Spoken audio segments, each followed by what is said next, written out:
Good morning, bakers. It's Saturday morning, bright and early.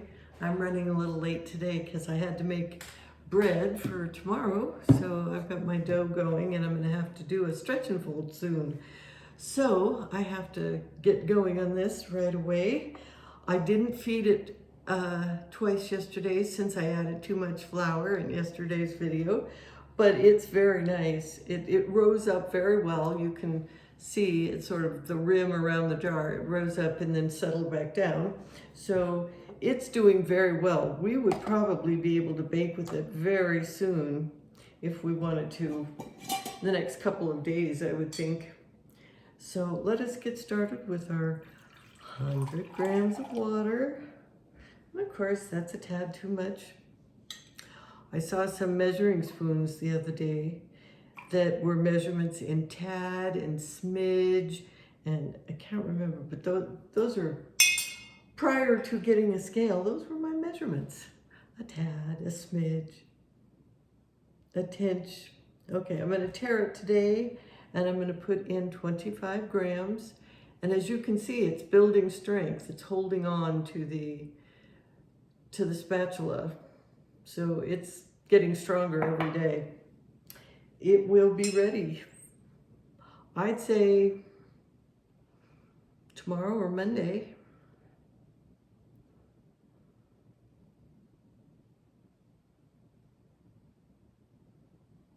In fact, it actually can float today. I don't have enough water in there for it to float well, but it would float.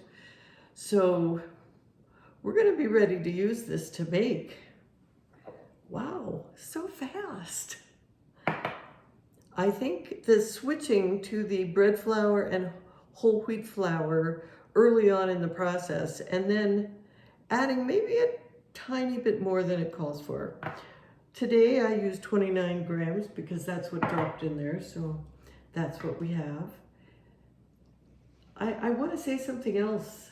I mean, the adding the 125 grams yesterday was excellent. So if yours is runny, add more, definitely add more flour because it needs it. It gets really hungry and just, it won't do anything. So it's floating. It's sort of dissolving a bit, but okay, today I'm gonna pay attention. I'm gonna put my 25 grams, whoops.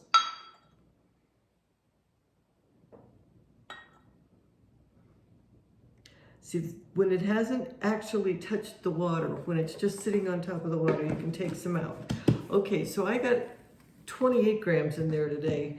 So I'm just gonna add enough bread flour so that it's at 100 grams. So I'm gonna get a little more wheat flour today.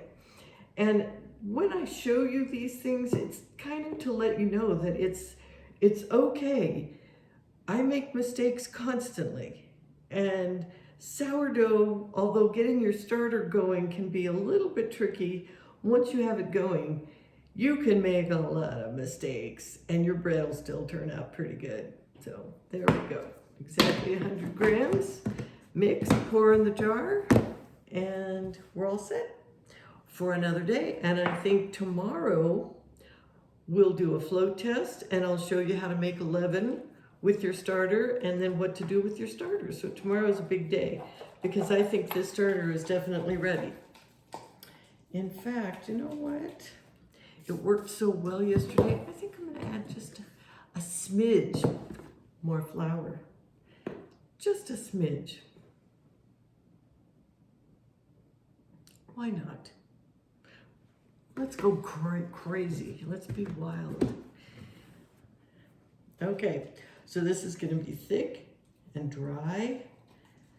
We're just gonna mix it up really, really well.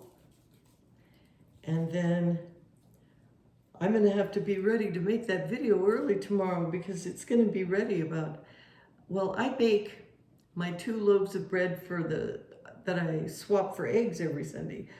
I bake those at about, I start the oven at 5:30, have the first loaf in by 6:40, 6:15. That's out by 10 to 7. I'm usually done with the baking by 9:30, 10 o'clock, and then they're just cooling. So, but I want to make a video of taking the starter, testing it to make sure that it's good and ripe, good and mature, and then showing you what we're gonna do with it once we have a good solid starter. So tomorrow's a big day. So let us put this in the jar, and you don't need to see that. You see me do it every day. But tomorrow, tune in tomorrow. So like and subscribe and make any comments if you have any. Whoops, time for a stretch and fold. Okay, we'll see you tomorrow and do some really exciting stuff. Happy baking.